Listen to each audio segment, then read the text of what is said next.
Adelante, Cristian. Bueno, buenas noches a todos los que están presentes ahora mismo en la sesión y a los que estén viendo, escuchándola en otro momento, pues buenos días o buenas tardes, según corresponda.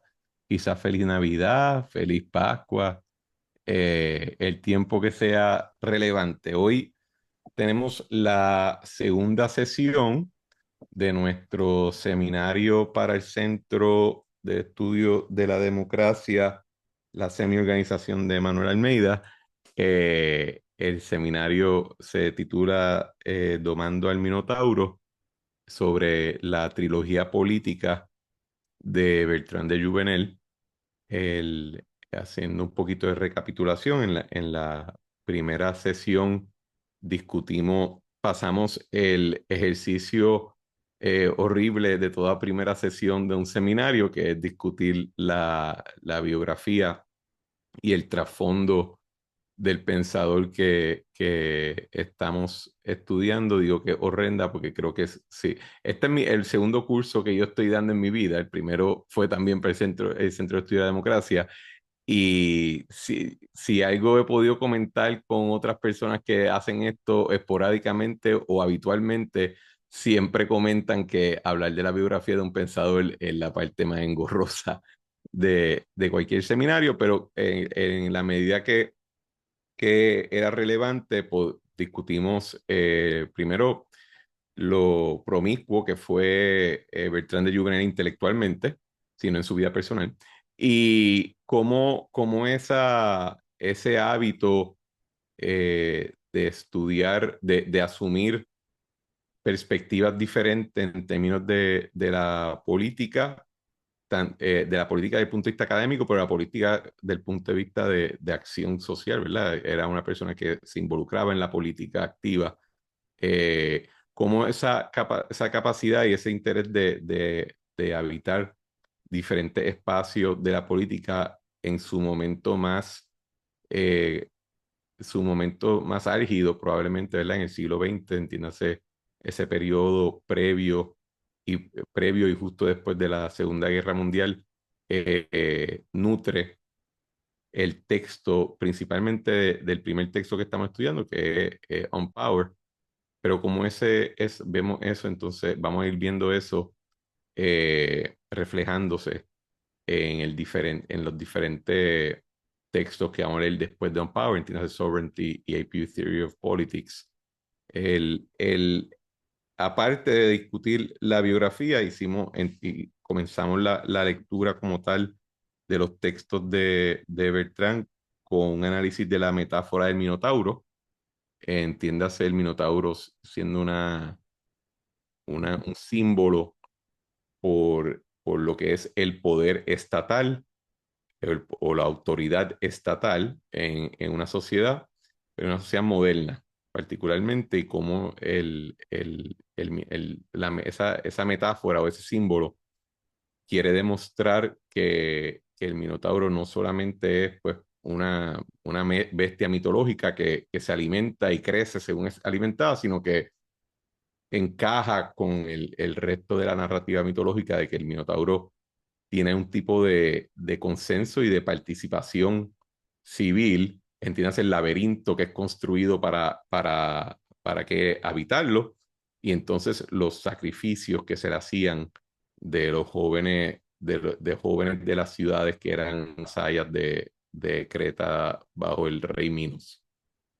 Entonces discutimos lo que es la eliminación progresiva de los límites tradicionales del poder, entiéndase la ley divina, las costumbres ancestrales, la existencia de polos, de instituciones intermediarias dentro de la sociedad, sean la aristocracia, sea la iglesia, sean los gremios, que son los primeros portadores de lo que hoy conocemos como la libertad civil, dentro de un Estado que asume soberanía sobre todos los aspectos de un Estado absoluto, entiéndose que asume la capacidad y la autoridad de dar órdenes o imponer mandamientos sobre un sinnúmero de temas que, según vamos viendo, antes se consideraban anatema que un Estado asumiera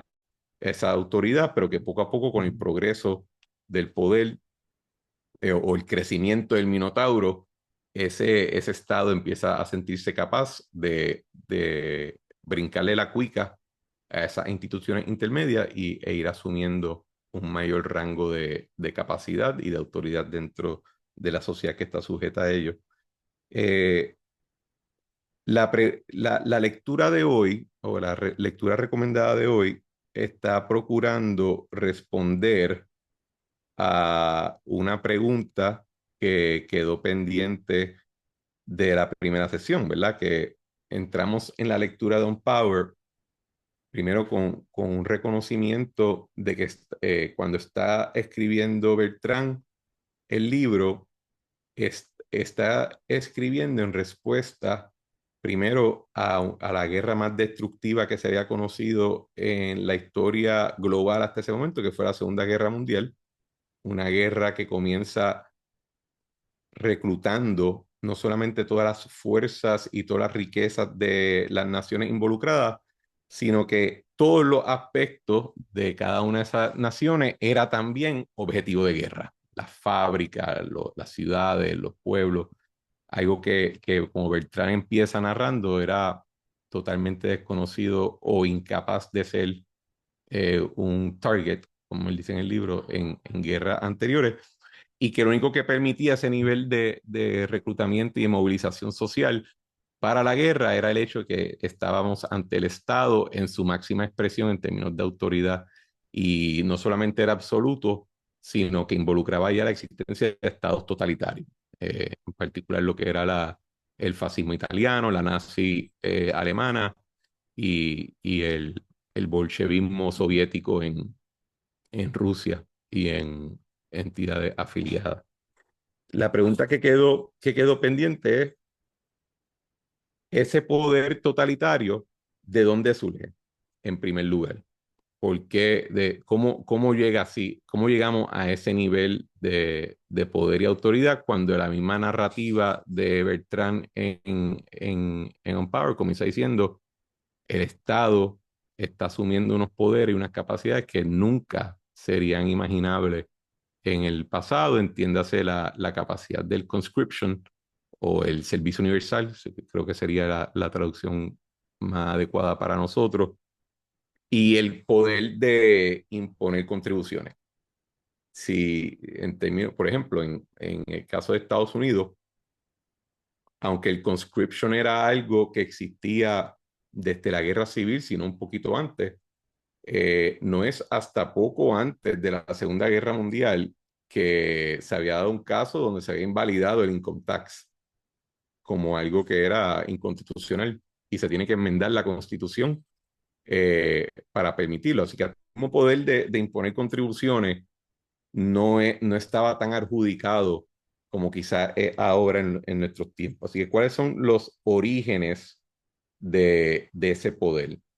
Y en las lecturas de hoy, pues nos enfrentamos a un intento de comenzar a contestar esa pregunta, y mediante una tarea que es principalmente arqueológica o antropológica. El, el segundo capítulo, el segundo libro, que es donde comienzan las lecturas sugeridas para hoy, comienza incluso con una cita de George Fraser que dice: "The continuity of human development has been such that most, if not all, of the great institutions which still form the framework of civilized society have their roots in savagery and have been handed down to us in these later days through countless generations, assuming new outward forms in the process of transmission, but remaining in their inmost core substantially unchanged." No sé si ustedes han podido leer George Fraser en el pasado. Él se conoce mayormente por un libro que se llama The Golden Bough. No es un libro, en verdad, es como una serie de libros. Lo que pasa es que cuando uno estudia en la universidad, pues uno lee una versión resumida, que es como un tomo más o menos así de gordo. Y George Fraser está esencialmente conglomerando y tratando de narrar este concepto que es la mitología universal, donde los cuentos mitológicos iniciales de todas las sociedades se van casando uno al otro, y Fraser tenía un proyecto para socavar un poco el cristianismo y la iconografía del cristianismo, pero el punto es que lo que Fraser también articulaba, como por ejemplo Colange también en la ciudad antigua, Maine en Ancient Law, Sumner, perdón, Hearn en el Aryan Household, era esta idea de que estudiando la mitología y las instituciones indoeuropeas y antiguas, y también las que se veían en partes más menos desarrolladas del resto del mundo, especialmente en las islas en, lo, en las islas fuera de Australia, en partes de lo que hoy conocemos como Latinoamérica, pero que todavía en la época que ellos están escribiendo, que son los 1800, retienen todavía muchas de sus costumbres ancestrales.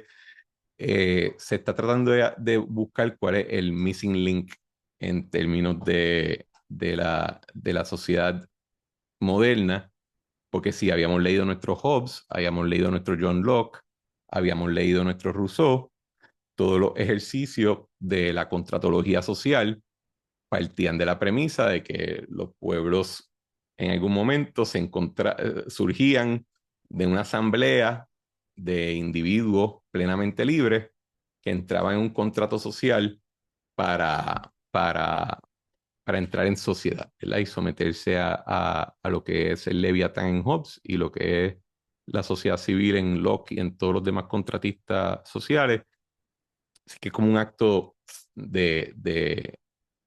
fundacional expreso, razonado, que obedece a una lógica de protección, etcétera, pero cuando las sociedades tanto occidentales como no occidentales se encontraban a los pueblos más primitivos posibles, pues como que no encontraban el momento del pacto social, ¿verdad? Y esa antropología, eso explica por qué las primeras 10 páginas de la lectura de hoy es esencialmente un ensayo antropológico de, de cómo son estas sociedades, tanto las antiguas en Europa como las que se encuentran en otras partes del mundo, sea en el Oriente o en partes de Latinoamérica, porque Bertrand está tratando de explicar que los orígenes del poder no obedecen a una idea de contrato social, no obedecen a una lógica puramente racional, como quizá alguien argumentaría en los tiempos de la Ilustración. Obedece a otras fuerzas sociales, pero que en el progreso de la sociedad esas fuerzas todavía mantienen un nivel de crédito en la sociedad evolucionaria, no importa cuánto tiempo corra. Por ejemplo, en la parte que se titula The Conservative Character of Magical Power, eh, dice Bertrand, ransack the history of revolutions and it will be found that every fall of a regime has been presaged by a defiance which went unpunished. It is as true today as it was 10,000 years ago that a power from which the magic virtue has gone out falls. O sea que, y eso ata con otra cita un poquito, 2 párrafos arriba, donde dice, there are philosophers who have given their minds to the phenomenon of disregard of laws and have sought out its causes.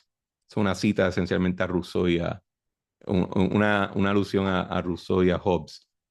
Much more surprising, however, is the opposite phenomenon of respect for laws and deference to authority. History never lacks instances to show us of vast masses of men submitting to a yoke which is hateful to them and lending unanimous and willing aid to keep in being a power which they detest. The explanation of this strange veneration is the unconscious worship which men still offer to the prestige of a remote titularity. Así que en el enfoque de la historia natural del poder que vemos en el libro 3, estamos articulando una concepción del poder no solamente como un fenómeno social, sino como un fenómeno que sur y que no, y tampoco solamente como un fenómeno de consentimiento contractual, sino que surge de creencia, del crédito que sociedades muy antiguas que no tenían la capacidad de proveer servicios sociales, que quizás tampoco tenían incluso la capacidad de proveer la protección militar o beca que las sociedades cada vez más modernas pueden ofrecer, todavía en esa sociedad bien primitiva existía el minotauro en pañales, vamos a decirle así, y surgía de un tipo de creencia que más adelante va describiendo de Juvenal. En el libro 3 y capítulo 6, que es la última lectura que se había sugerido para hoy, Juvenal está examinando la dialéctica del mando o de la orden. Cómo el poder, una vez se establece, crea su propia lógica, sus propias justificaciones y sus propios mecanismos de perpetuación. Y es en ese capítulo 6 del libro 3 que Juvenal habla de cómo el poder en la sociedad moderna, en la sociedad contemporánea, se desliga se desamarra de la sociedad de donde surge y se crea esta relación rara entre lo que es una sociedad la sociedad de poder como tal, tiene que ser los individuos y las instituciones que ejercen el poder formal, y entonces el resto de la sociedad nutre con sus recursos y con su obediencia ese poder. Y cómo para mantener esa relación simbiótica se requiere una lógica que se nutre a sí misma, justificando el por qué continuar en esa relación entre el poder o la sociedad que ejerce el poder y la sociedad que lo nutre. ¿Alguna preguntita hasta ahora? ¿Todo el mundo bien? Ok. Así que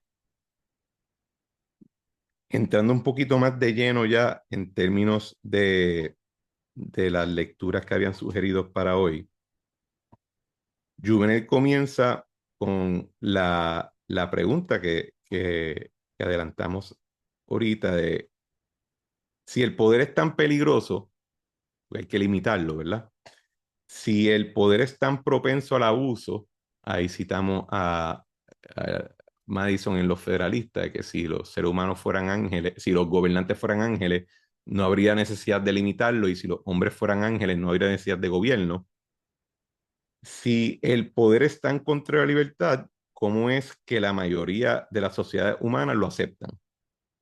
¿Por qué los hombres se someten? Y la respuesta no puede ser puramente coercitiva, porque la fuerza sola es insuficiente para establecer un poder duradero. Tiene que haber, insiste Juvenal, algo en el poder que responde a necesidades humanas profundas que van más allá que la simple necesidad de la protección o la necesidad de que se le supla algún bien o servicio. Así que Juvenal entonces comienza con las sociedades primitivas, que son las estudiadas por antropólogos. La autoridad que primero se identifica y que surge en esas sociedades es un poder relativamente débil y limitado, y que surge de un supuesto acceso a lo sobrenatural, que es la figura del shaman. El shaman es el individuo que puede comunicarse con los espíritus. Es el sacerdote que comprende los secretos de las estrellas, que comprende los secretos de la tierra y de los ríos. Es el rey sagrado que garantiza la fertilidad de la tierra ya en una sociedad agrícola. Esas son las figuras del poder que se identifican en las sociedades más primitivas, según los antropólogos y según la narrativa que nos presenta de Juvenal. Y en esos casos la autoridad no se justifica por una fuerza coercitiva, aunque eventualmente al establecerse algún tipo de fuerza coercitiva apoya, ¿verdad? La figura sacerdotal o la figura chamanística. De donde surge esa autoridad es de la creencia de que quien manda tiene acceso a fuerzas que trascienden lo meramente humano y que son fuerzas que pueden destruir la comunidad como tal. Así que ese fundamento mágico religioso es crucial porque el poder, no, según, ¿verdad?, lo que se ha podido identificar y lo que narra Bertrand, no surge ni del miedo a un poder, a otro poder humano, no surge de un contrato donde se van a suplir ciertas necesidades, surge y no surge del miedo, surge de una concepción de lo sagrado. El poder en su inicio no es secular, es, es sacro. Y ¿verdad?, en el sentido etimológico de lo sacro es lo separado, ¿verdad? Y la segunda parte de la lectura, entonces, es la narrativa de dónde surge el guerrero, la figura bélica que es la que tiene el poder coercitivo con el cual nosotros hoy en día, eh, desde que Max Weber definió el Estado como aquella institución que tiene el monopolio del uso legítimo del poder, es la autoridad que más fácilmente reconocemos, aunque vale la pena observar que en la mayoría de nuestras interacciones con el gobierno, no obstante la mayor frustración que puede ser algún proceso burocrático, ninguno de nosotros lo hacemos porque genuinamente pensamos que se va a aparecer un policía a caernos a macanazo, ¿verdad? Muchos de nosotros simplemente lo hacemos por el hábito, que es algo que nos debemos recordar de la lectura de la primera sesión, donde Bertrand habla de que la obediencia en parte surge de un hábito que está casi quizá en la parte reptiliana de nuestro cerebro después de miles de años de iteración a través de la evolución de la sociedad humana. Las sociedades evolucionan a llegar, ¿verdad?, a la figura del guerrero por presión, por la necesidad de defensa contra enemigos externos, la competencia por recursos y la lucha por la sobrevivencia ante otros grupos organizados. Y el guerrero surge como una nueva clase de autoridad. A diferencia del shaman, que reclama un acceso a lo divino, el guerrero reclama un... No me cierres, por favor, que se interrumpe el internet. El guerrero reclama poder sobre la base, sobre su capacidad individual o la capacidad de la casta guerrera de proteger a la comunidad.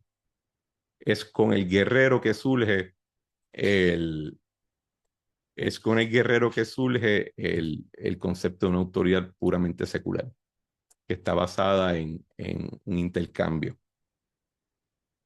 El cambio es profundo porque la base de autoridad desplaza lo sobrenatural y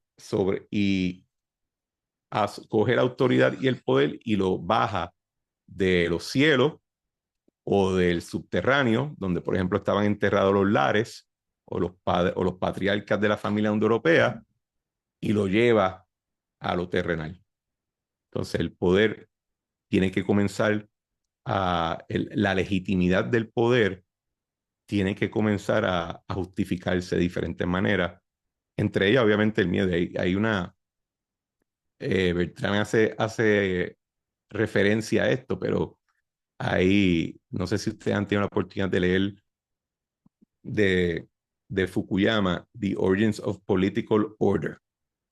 Y hay otros textos que hablan de los Bandit Kings, que, ¿verdad? Así vamos a hacerlo en la imaginación. Tienes varias sociedades vecinas, una al lado del otro, y pues cuando salen a buscar recursos o a cazar, lo que sea, se encuentran, posiblemente no se conocen o se consideran enemigos y entran en algún conflicto bélico, ¿verdad? Entonces se crea la práctica de la piratería o del foray. Yo voy a la comunidad aledaña, le hago un tumbe y vuelvo y me quedo con los recursos y entramos en este ciclo constante, ¿verdad? Pues el Bandit King es la primera comunidad, ¿verdad? De guerrera que hace el asalto y le dice a la gente que acaba de ganarle la pelea, oye, si ustedes hacen lo que yo les digo, me aseguro que el otro pueblo de ahí no va a hacer lo mismo que yo acabo de hacer. Y le dicen el Bandit King porque es un bandido, o sea, acaba de hacer un tumbe. Entonces, esa sumisión comienza muy opulenta, muy opresiva, casi como una esclavitud, y eventualmente llega otro Bandit King que dice, espera, si los trato un poquito bien y los pongo a trabajar, yo voy a hacerme más rico. Y el Bandit King entonces entramos al rey patriarcal y el, esa narrativa empieza, los inicios de esa imaginación pues empiezan acá en Bertrand de Juvenal. Así que la autoridad no se justifica por la fuerza coercitiva, perdón, el guerrero reclama poder sobre la base de su capacidad para proteger a la comunidad. Eso cambia el ámbito de la autoridad del poder y entonces también vemos en Bertrand cómo la guerra comienza a actuar como un catalizador para el crecimiento del poder, porque entra en competencia, ¿verdad? La guerra requiere disciplina, requiere una jerarquía, requiere concentrar recursos, requiere que muchas personas obedezcan. Así que la necesidad militar, que comienza como las peleas entre las ganguitas de reyes bandidos, va entonces a metastizar para crear unas estructuras de mando, para especializar personas en diferentes aspectos de la administración del poder y de poder conseguir los recursos para poder ejecutar ese poder. Así que la guerra no inventa el poder como tal, pero lo institucionaliza. Es la guerra, es el conflicto bélico lo que requiere que el poder vaya creciendo dentro de una sociedad por la competitividad entre las diferentes fuerzas que pueden entrar en conflicto o en guerra. Y aquí es que entonces vemos, ¿verdad? La conexión con la imagen del Minotauro. El Minotauro ya no solamente necesita que lo alimenten para crecer, necesita un laberinto, necesita que busque los sacrificios y se los lleve, necesita que se institucionalice, ¿verdad? Ese acto de consumir recursos de la sociedad. ¿Alguna pregunta hasta ahora? Ok. Eh, Perdónenme aquí, déjame mover la...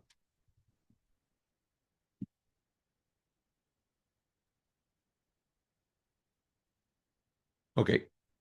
Entonces, eh, el mando como relación social. Lo crucial de las lecturas que vimos hoy es que Juvenal no ve el poder como algo que es meramente impuesto desde arriba. El poder es una relación social que surge porque cumple ciertas funciones. La gente obedece no principalmente principalmente por miedo, sino porque la obediencia le proporciona unos beneficios, sea la protección contra enemigos, la resolución de disputas, la coordinación para lograr objetivos colectivos o para satisfacer a los dioses o para cumplir con los requisitos sobrenaturales que son los inicios del poder en la sociedad humana en su momento más primitivo. El poder en ese sentido, una solución a problemas de acción colectiva. Pero una vez emerge o surge de su etapa inicial, cuando se institucionaliza, adquiere unas lógicas propias que lo desconectan de las necesidades que originalmente lo justificaban. En el sentido que, por ejemplo, todos nosotros entendemos que uno de los roles fundamentales de nuestro Estado, sea el de Puerto Rico, o sea, incluso el del gobierno federal, es protegernos de, de ejércitos externos. Pero ninguno de nosotros seriamente piensa que pues, van a venir barcos de la República Dominicana o de Trinidad y Tobago a invadirnos, ¿verdad? Pero todavía esa lógica está operando vamos a decir, en el software de nuestro proceso político. Cuando movemos al libro 3, al capítulo 6, que es la Dialectic of Command, Juvenal explica o examina, mejor dicho, cómo el poder, una vez está establecido, va a generar su propia perpetuación. Es una dialéctica, el concepto de la dialéctica, porque contiene contradicciones internas que se resuelven en niveles superiores de complejidad.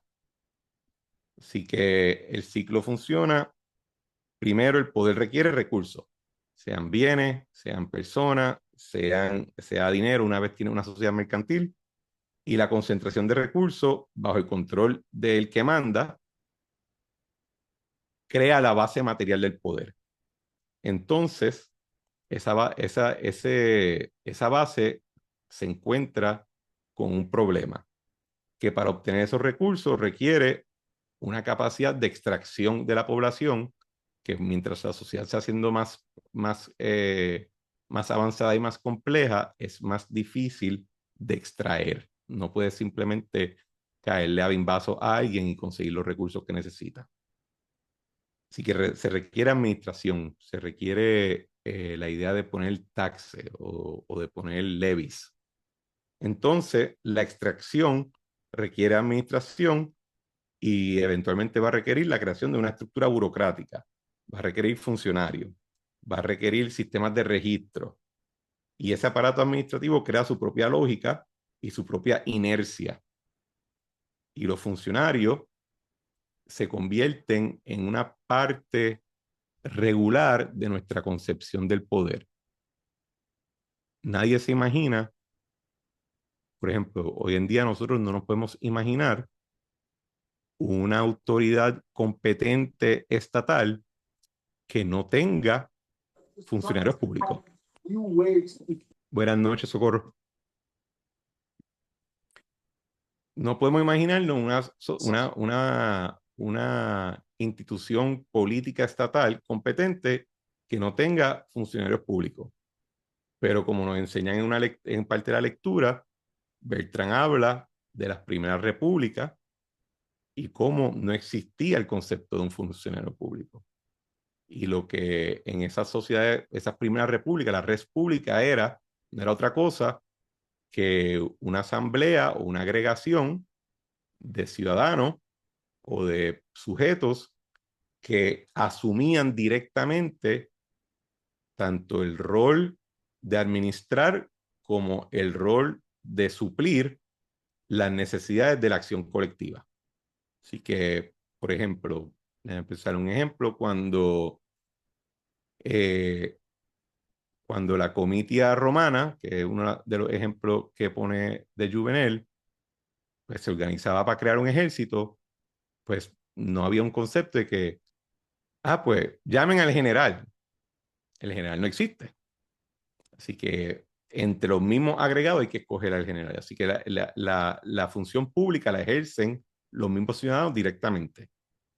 si leen Tocqueville, el tomo de Democracy in America, algo que a Tocqueville le volaba la cabeza era que en los Estados Unidos al principio, en el siglo XIX, cuando había una necesidad, el instinto principal de los ciudadanos americanos en cada uno de los estados era organizarse ellos mismos, crear una asociación y ellos mismos suplirse la necesidad.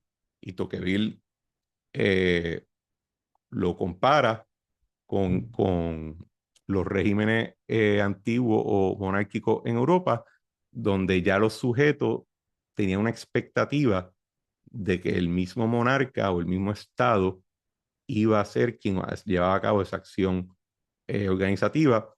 Y Tocqueville, vamos a decir que adelanta la posibilidad de que incluso en un lugar como Estados Unidos, que tenía, aunque era una república constitucional, tenía una vitalidad democrática entre su ciudadanía, eventualmente podía ir mediante el ejercicio de la democracia, podía terminar siendo más sujeta a un Estado que hasta la misma monarquía, porque en una monarquía existía una diferenciación personal entre el sujeto y el monarca, versus en una democracia la identidad de partes entre el pueblo conceptual se iba erosionando y Bertrand de Juvenal en gran parte pues quiere continuar esa narrativa de donde Tocqueville la dejó a donde entonces está Bertrand después de la Segunda Guerra Mundial. Así que la administración, entonces, una vez tienes administración, tienes reglas, tienes registro, pues tiene que haber enforcement, ¿verdad? Alguien tiene que asegurarse de que se cumpla. Y de ahí entonces surgen los poderes policíacos, la Guardia Nacional, los ejércitos, internamente las fuerzas de ley y orden, la judicatura, surge de la necesidad de la administración. Y finalmente, cuando vas creando todo este andamiaje, pues terminas donde comenzaste, necesitando más recursos para alimentar la bestia que está. El minotauro necesita comer más porque lo ha estado nutriendo para que siga creciendo, mientras más responsabilidad le impone a ese mismo aparato. Y ahí es que ese ciclo es lo que Bertrand va a llamar la dialéctica del comando. Manuel, ¿usa el término dialéctica bien? Sí, alguna de sus 20.000 acepciones. Porque en verdad tiene como. Te voy a hacer un comentario que no tiene que ver con la dialéctica, pero ya que hiciste la pregunta, ¿verdad? La dialéctica tiene, en verdad que muchas acepciones, pero digamos que las dos principales difieren en términos estáticos del presente y en términos históricos, ¿verdad? En términos históricos Ujú, se habla del curso dialéctico de los eventos cuando se habla de que lo nuevo es el producto de una síntesis superadora del choque entre dos fuerzas encontradas previas. Y entonces pues, está la concepción más presentista, que es que hay una relación dialéctica entre dos cosas, dos o más elementos que se determinan mutuamente. Pero lo que te iba a decir era ¿qué te iba a decir? Se me olvidó que, lo que comentabas en términos del pasado, de la cuestión romana, pues pone, o sea, es decir, la falta de una fuerza cristalizada de burocracia administrativa, pues te pone en perspectiva en la experiencia de la República Romana la figura del dictador, ¿verdad? Que era también una sí. creación momentánea, a conciencia, a partir de situaciones de excepción que tiene que haberse visto bien distinta para la gente que vivió eso. Cuando uno piensa, bueno, ¿verdad? La palabra dictador tiene una carga semántica bestial. Y una experiencia detrás de esa carga terrible. Pero que pone en perspectiva ese fenómeno. Entonces lo otro que quería comentar, pues cuando diste el break para preguntas previo, como que me turbé y no lo comenté, era que esa cuestión de que el poder político cobra objetividad, independencia de los individuos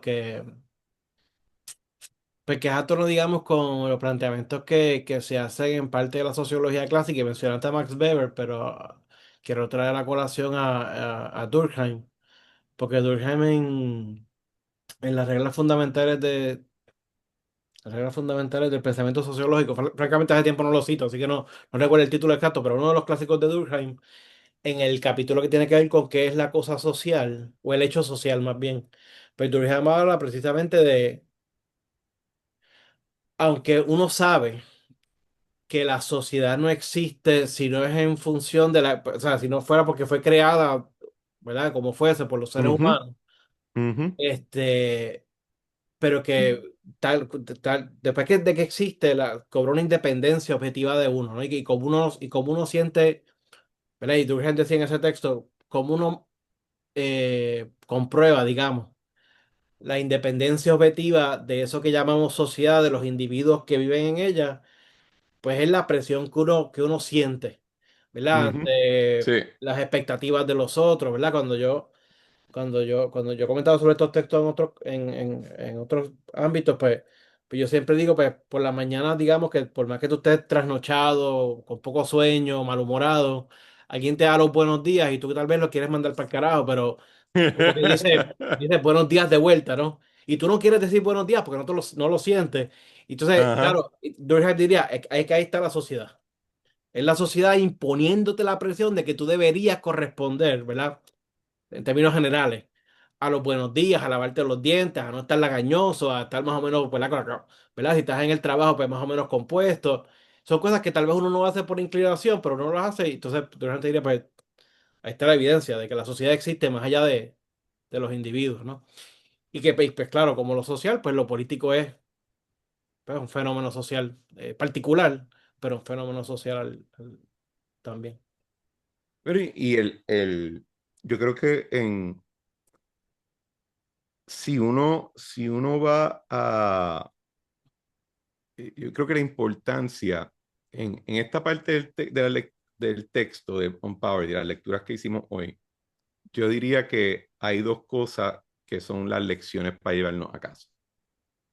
La primera, en términos de la dialéctica del comando de la orden, es que Juvenal lo que nos está tratando de decir es,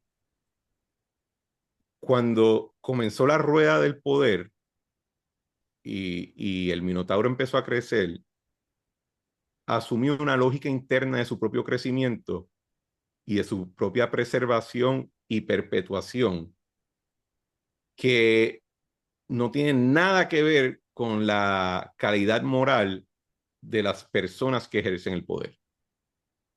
O sea, la lógica que impulsa el crecimiento del Estado o del concepto del poder público, ¿verdad? O la autoridad pública, desde su origen chamanístico, en los aborígenes, en los primeros aborígenes que bajaron por, del step indoeuropeo, hasta lo que termina peleando la Segunda Guerra Mundial, esa lógica no tiene nada que ver con la calidad moral de los individuos que por 10.000 años estuvieron ejerciendo el poder público.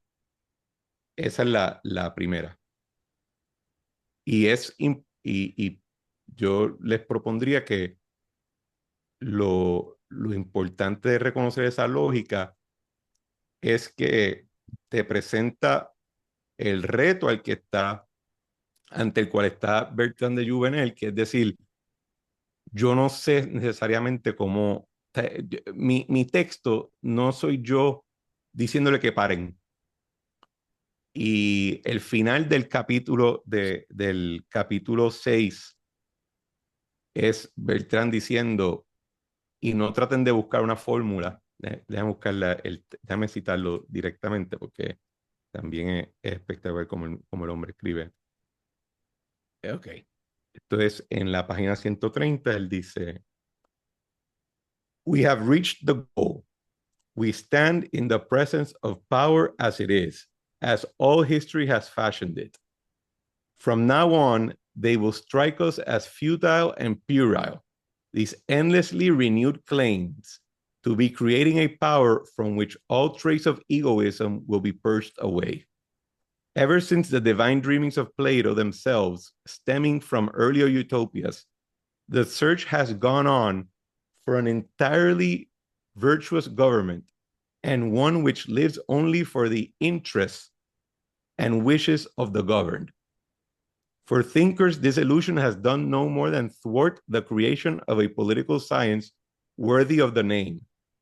But reaching the multitude, the disposer of power, has become the fruitful cause of the great disturbances which desolate our age and threaten the very existence of civilization. So that the hope, always renewed, of stripping from power all trace of egoism results only in forging ever vaster means of compulsion for the next egoism. Y si se recuerdan en la primera, la lectura de la primera sesión, en un momento Bertrand dice, yo no estoy aquí para ser un Jeremías. O sea, yo no estoy aquí proponiendo que esto puede pararse o que esto. Y esa falta de personalidad en términos del Minotauro, ¿verdad? Es lo que le da el pathos al libro de On Power. Y es un poco de lo que trata de corregir en On Sovereignty y después en A Pure Theory of Politics, porque él mismo reconoce que, espera, una cosa es que yo diga que no se puede detener el crecimiento del poder según la lógica interna que lo motiva, pero yo mismo soy el que reconozco, yo Bertrand soy el mismo que reconozco que este crecimiento surge porque el poder suple una necesidad y ha permitido acción colectiva y ha permitido que el ser humano pueda tener ciencia, pueda tener industria, pueda mejorar su calidad de vida, pueda tener arte, pueda hacer todas estas cosas, ¿verdad? Citando un poco a Hobbes cuando habla de los systems en el Leviatán. Así que algo lo tiene que justificar. Y entonces en Sovereignty es que él va a hablar del concepto del bien común. Y el segundo punto que yo creo que es importante que nos llevemos de estas lecturas de la sesión de hoy es este concepto de que el poder surge de lo mitológico, surge de la idea de que el gobernante tiene una conexión con lo sobrenatural y que por alguna razón sea la justificación que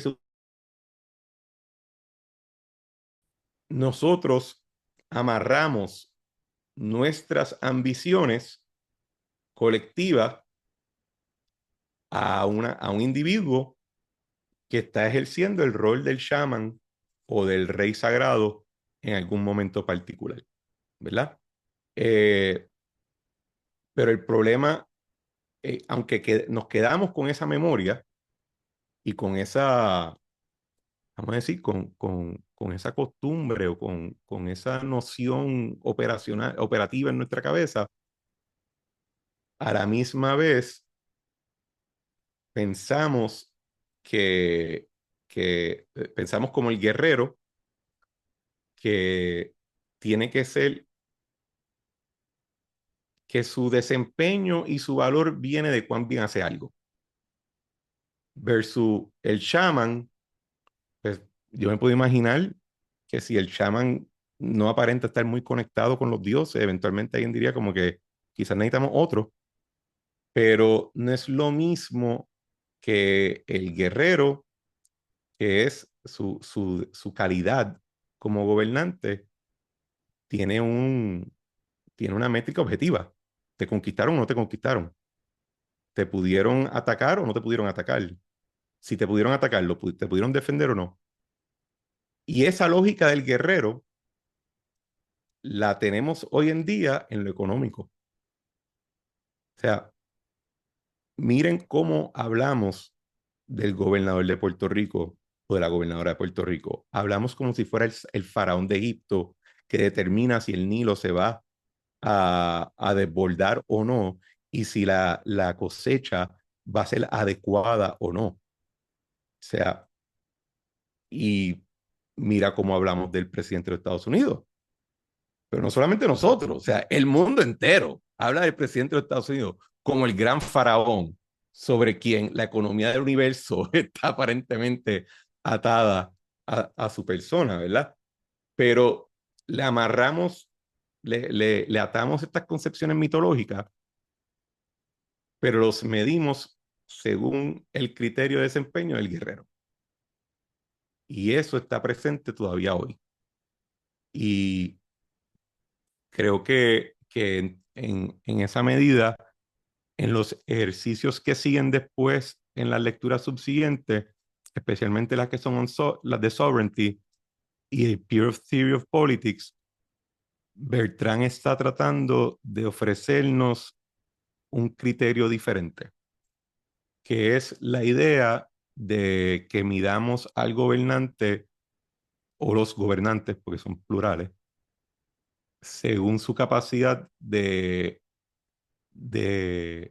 primero mantener o promover una amistad política entre los ciudadanos vastos, una ciudadanía vasta dentro de los estados modernos, que no es fácil, y su capacidad de mantener presente las costumbres, los hábitos y el decoro entre el liderato político que hace posible esa amistad social.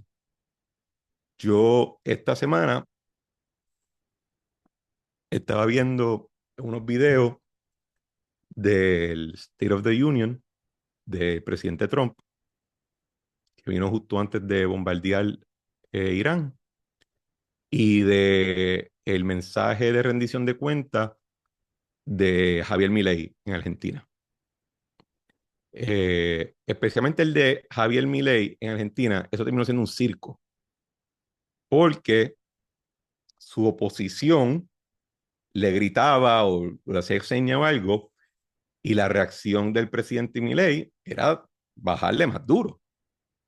Entonces, si yo le aplico el criterio de Bertrand a ese video, yo diría que qué amistad política duradera tú puedes crear entre los ciudadanos de un país cuando el rey sagrado, el guerrero protector, la imagen que tú ves es él en un podio gritándole e insultando a otra gente.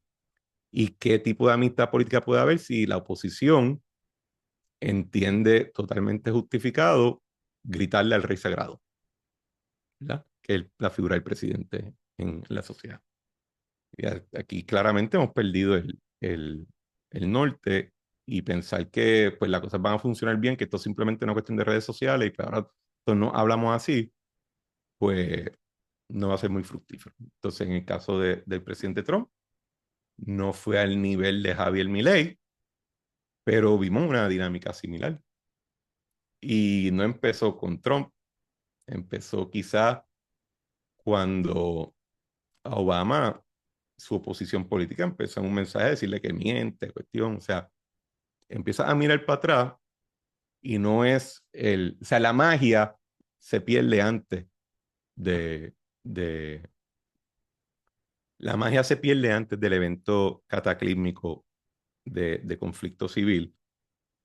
Y así que es necesario reconocer que el preservar esa magia, sea la que sea, Beltrán hablará entonces eventualmente del bien común, es crítico para el ejercicio adecuado y legítimo del poder en una sociedad, y que requerir ese tipo de magia entre el liderato a través del decoro, del reconocimiento de figuras de figuras de reverencia dentro de una sociedad, de promover cierto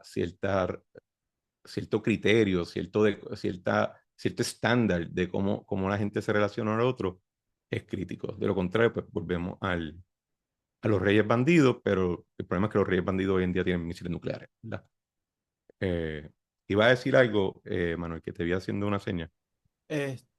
Sí, bueno, dos cosas. Al respecto de estos últimos comentarios, ¿verdad? Bueno, nada, primero, que va a ser interesante ver, y solamente llega a la mitad de las lecturas de hoy, pero las repongo para la semana que viene, pero va a ser Muy bien. interesante, va a ser interesante ver cómo se plantean las cosas en On Sovereignty y luego en el tercer libro, porque empatando con algo que comentaba la semana pasada, este libro grita, hasta el momento de lo que he leído, grita, cómo se plantean las cosas, grita del momento en el que se publica, ¿no? O sea, el 49, justo después de la Segunda Guerra Mundial. Porque, vamos, si de algo hasta el momento a mí no me... Pero no me sorprende, porque es que pasa en otros textos del momento.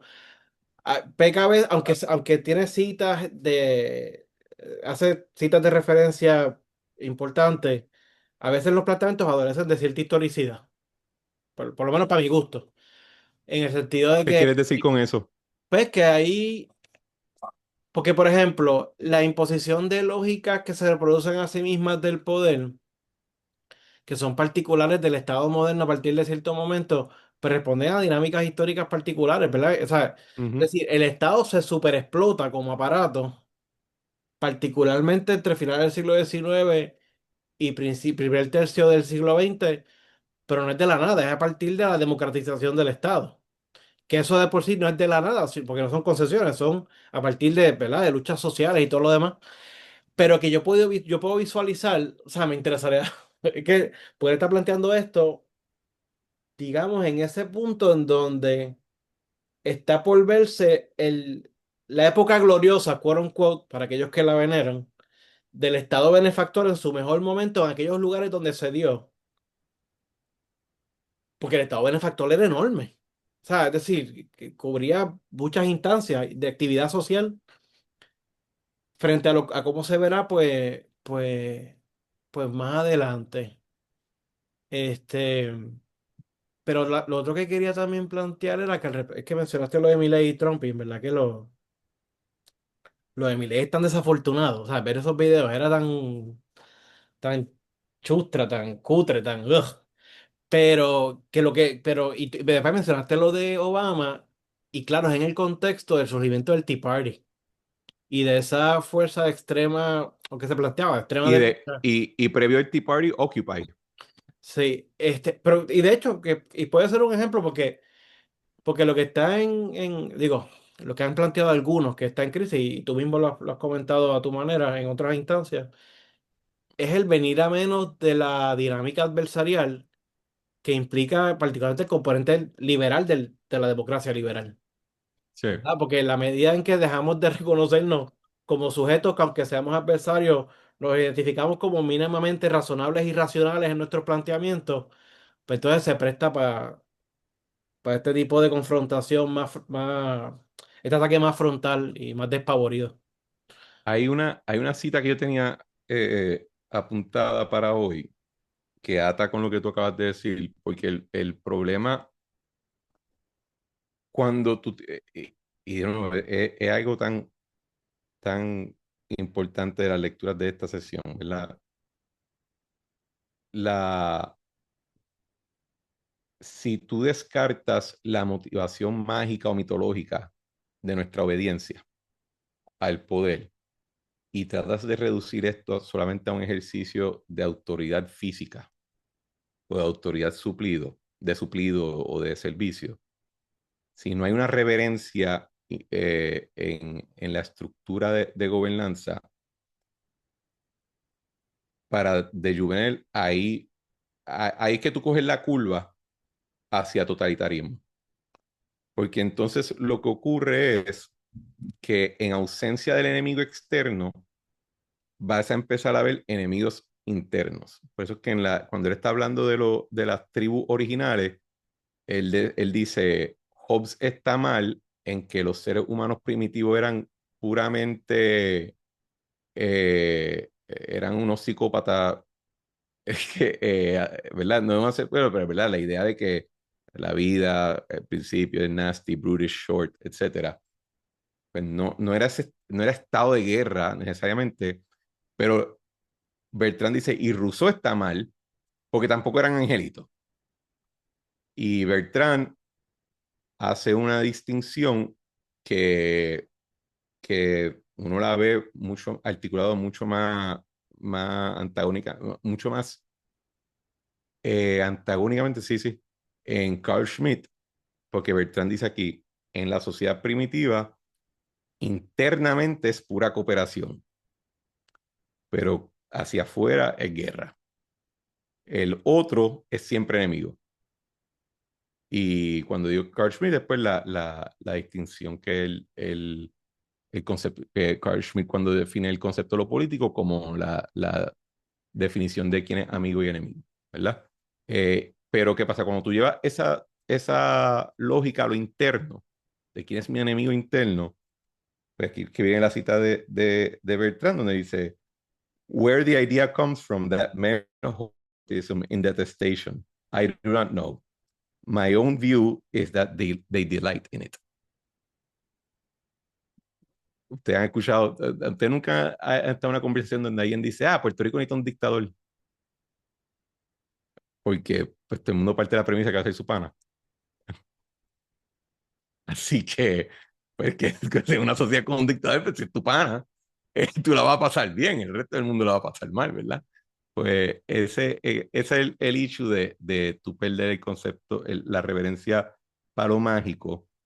En términos de tu comentario sobre la falta de historicidad, pues te tengo que decir que eso es un poco lo que a mí me gusta del libro, en el sentido que, y esto lo van a ver especialmente en el Pure Theory of Politics, pero en los ensayos que no están asignados, pero que suplen muchas lagunas de esta trilogía, Bertrand va poco a poco adoptando más el lenguaje economista, econométrico, el lenguaje académico, y va soltando lo que yo te diría que es lo lírico de On Power, y que se ve un poco en Sovereignty, donde uno ve que él está sacando de ciertas fuentes, ¿verdad? Hay footnotes que te dicen de dónde está citando. No hay nada que uno pueda decir, esto se lo inventó. Está demostrando cierta erudición y cierto estudio, pero lo que yo encuentro entretenido del libro es coger todo este tipo de información y convertirlo en un cuento que poco a poco, y ese cuento, ¿verdad? Esa narrativa era parte fundamental de lo que era la filosofía política, ¿verdad? En una parte aquí en las lecturas de hoy, él dice, la ciencia política no es apta para geometría, haciendo cita dándole un cantacito a Hobbes. Y creo que es Bertrand hasta cierto punto siguiéndole los pasos a Rousseau. Eh, yo no creo que alguien, o sea, Rousseau, uno puede criticarle muchas cosas, pero falta de liricismo en su escritura no es. Eh, ¿Cómo es que comenzaba el tratado? El hombre nace libre y en todos lados está encadenado. Pues, eso no es muy académico que digamos, ¿verdad? Aunque hoy en día los estilos.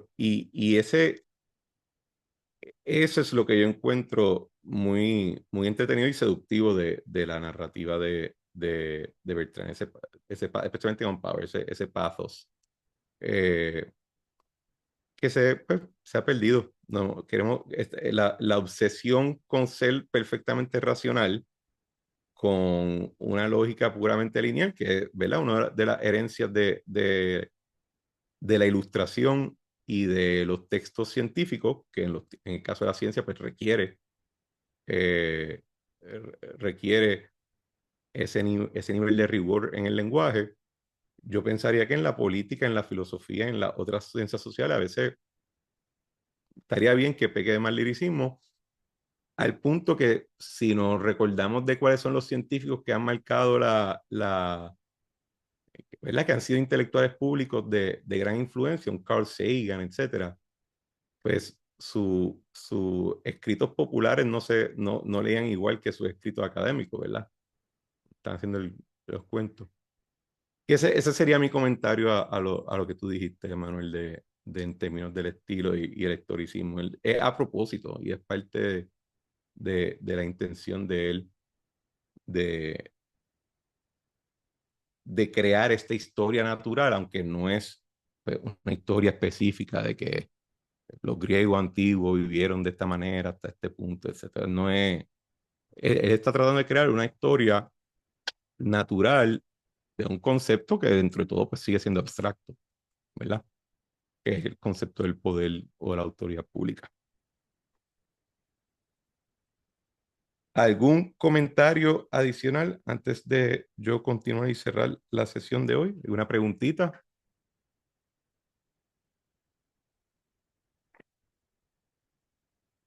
Ok. Eh, Déjame aquí buscar una parte que yo encuentro que es bien interesante y es, y aquí él está, hablamos de lo mágico y de cómo el poder surge de una reverencia a las personas que entendemos que tiene algún tipo de contacto con lo divino.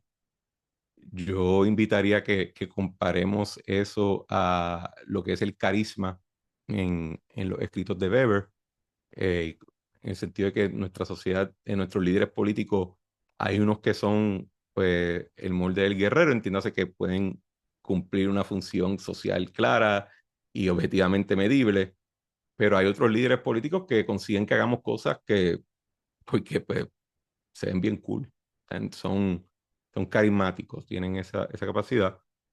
Tienes entonces también el asunto de la lógica del guerrero y del poder que surge del guerrero, que es el que cumple una función objetiva. Pero Bertrand rescata de Hobbes la idea, la idea de que la nación surge, lo que nosotros conocemos hoy en día como nación, en el sentido, no quiero decir etnográfico, porque no es étnico necesariamente, pero la nación, en Puerto Rico tenemos esta pelea constante de, eh, no sé si ustedes han vivido esto, ¿verdad? Si se lo puedo decir yo, en círculos estadistas dentro del PNP, pues hay personas que tú no puedes decir, usar la palabra país para referirte a y puede entrar en un debate de una hora por sin querer decir país, ¿verdad? Porque tiene esas cuestiones, ¿verdad? Pues Bertrand dice, the material conditions under which a nation lives are the product of conquest. It is conquest that builds an aggregate out of disparate elements. But the nation is not at first a whole, since each constituent group is conscious of its separate life. How can a common consciousness be formed? The sentiments of all must have a common point of attachment. Who is to be the center of crystallization for national sentiment? The answer is the monarch. In a sense, therefore, it is on the throne that the nation is based. Men become compatriots by reason of their allegiance to one and the same person. And now we see why it is that peoples formed in the monarchical mode inevitably regard the nation as a person. They think by analogy from the living person through whom a common sentiment has been formed.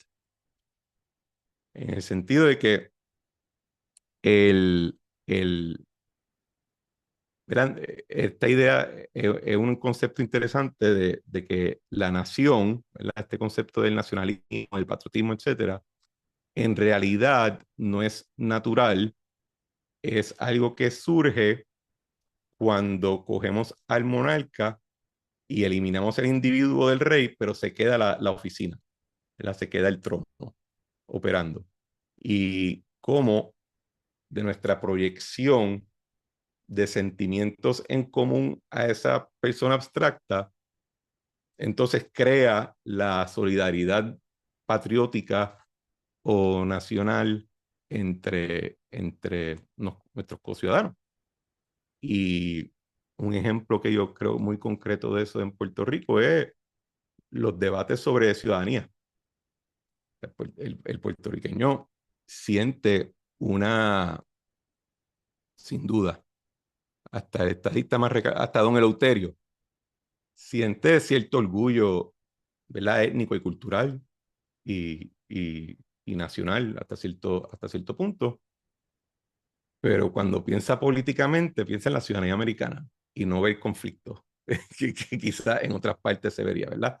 Porque nosotros vemos la nación como un abstracto al cual le proyectamos diferentes tipos de reverencia en lo cultural y en lo político nos ponemos otro chip y pensamos diferente, pensamos en el monarca. ¿Verdad? Y eso es lo encuentro interesante en el sentido de que puede explicar puede explicar algunos fenómenos que en nuestro diario vivir, pero en otros lugares puede ser, a veces puede ser disonante o inconsistente internamente en términos de cómo se ejerce la vida política en público. Y el otro, y estoy aquí buscando la otra cita, pero no la estoy encontrando, y es una cita que también encontré sumamente interesante, que obedece, yo creo, obedece un poco a las inclinaciones libertarias o neoliberales que estaba teniendo Bertrand cuando está escribiendo Power y después eventualmente Sovereignty, donde él dice quiero buscar la cita porque si no siento que lo voy a dañar, donde él dice que lo natural del poder es procurar la igualdad entre los ciudadanos, no la diferencia. Eh, en el sentido de que es la diferenciación de poder interno entre las instituciones y los grupos institucionales de una sociedad y las diferencias en términos de riqueza, las diferencias en términos de capacidades sociales y capacidades individuales que nutren el concepto aristocrático de la libertad. De la diferencia que surge el concepto de la libertad. Y que es a través del crecimiento del poder y de la autoridad pública estatal, es el poder estatal, figura del Minotauro, que permite la igualdad. Y porque la igualdad es impuesta artificialmente por la autoridad estatal. Sea igualdad ante la ley, sea igualdad de recursos, sea una red de beneficencia social, etcétera. Y, y nosotros creo que hoy en día tendríamos una concepción algo diferente del resultado del poder, donde que sería más análogo al que Hobbes en un momento describe en el Leviatán, que dice las diferencias son creación del Estado. Eh, la naturaleza te hace igual, en el sentido de que pues, tú puedes ser la persona más fuerte del mundo, pero en el estado natural, lo único que necesitas para tumbar a la persona más fuerte del mundo es tener la diligencia de esconderte bien. Y por la noche lo coges. Esa igualdad del estado natural, entonces Hobbes dice, bajo el contrato, el convenio, ¿verdad? Que hay, y el Leviatán, que puede existir la diferencia entre los ciudadanos. Rousseau adopta algo de esa lógica y Bertrand aquí pues lo invierte y dice, no, no, no, lo único que puede crear igualdad es el Estado, el Minotauro entronizándose, y la razón que lo hace no es porque siente una noción de no es porque está obedeciendo un principio egalitario, es porque le conviene. Está ejerciendo el mecanismo de high-low middle. Así que nada, con eso cerramos la sesión de hoy. Para la semana que viene es la última sesión que vamos a estar. Están asignados el libro 4 y del libro 6 los capítulos 15 al 16. Y en la próxima sesión vamos a estar discutiendo el análisis que hace Bertrand de la revolución, que es, yo creo, una aportación bien particular a la tradición de filosofía política occidental, porque, ¿verdad? Si empezamos con Hobbes y después vamos a decir que llegamos a Burke, tenemos unos buenos 200 años casi, la revolución es atendida como anatema o como una excepción a la dinámica del poder estatal, ¿verdad? Resumiendo mucha literatura en esa frase. Eh, pero Bertrand dice, no, no, no, no, no, no. La revolución alimenta el minotauro. Y cada vez que hay una revolución, la opresión de la cual te estabas quejando palidece en comparación con lo que viene justo después. Entonces, Bertrand coge un poquito, ¿verdad? De ese pensamiento eh, conservador británico y reaccionario francés para argumentar que la revolución no es algo antagónico al poder, incluso lo nutre a veces mejor que hasta la misma guerra, que había sido el catalista principal del crecimiento del poder en la narrativa temprana que está haciendo Hobbes en Unpower. Así que con eso los dejo para que Manuel tome la foto, la Mm. foto promocional y de ahí entonces nos vemos la semana que viene. Gracias, Cristian. Voy a parar de grabar. Gracias a todos por presentarse de nuevo. Como dijo el recurso que tenemos, nos vemos la semana que viene, que voy a parar la grabación.